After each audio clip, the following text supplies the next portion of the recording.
Pokušam da se probudim, mali mi ne ide sve to s belog dana. Oči trude se da vide, ali oko mene svuda neka tama. Stalno se pitam šta će biti s nama, jer jutros je jedno srce prestalo da radi.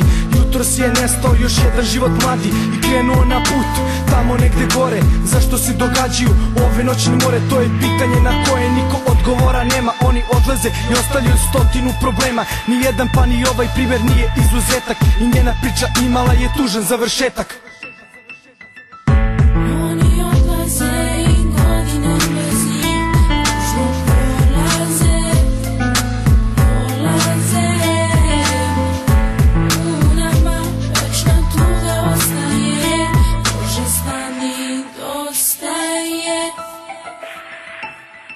Svanuje prvi dan te tuže nedelje, mama je otišla do njene tople postelje. Uzalud se trudila za školu da je budi, počela je da plače, zaboleše je grudi. Jako je stezala njenu hladnu ruku, kroz misli svoje sećanja počela da tuku. Štampa i pomeni, čitam ih nemilice, slika male kaće se preselila u umrlice. Samo sam za nemi čudno počeo da gledam, tuga me je naterala prošlosti da se predao. Meni tišina, ćutanje i muk, u glavi mi odjekuje još klavira zvuk koji je tako lako znala da svira.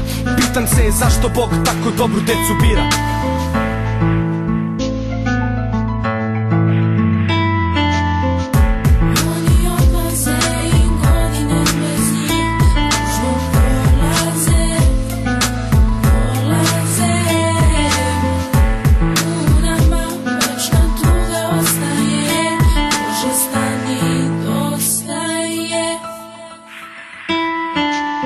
Sata i kolona kreće, ljudi u rukama nosili su sveće i krenuli u poslednju šetnju sa njom. Odrzljenog lika stvori se u sećanju mom. Skoro je napunila punih 18 godina, a danas je pratimo sa suzama u očima. Svakog dana neka duša ode, svakog dana i njih anđeli na nebu vode. Ej čoveče, desit će se najgore, ono misli mi prekida crkveno zvono, a ti lagano odlaziš ka nekom novom životu. Mnogi će pamtiti tvoju dobrotu, jer si bila primer koji svako treba da sledi. Počivaj u miru i veruj da život stvarno malo vredi, da život stvarno malo vredi.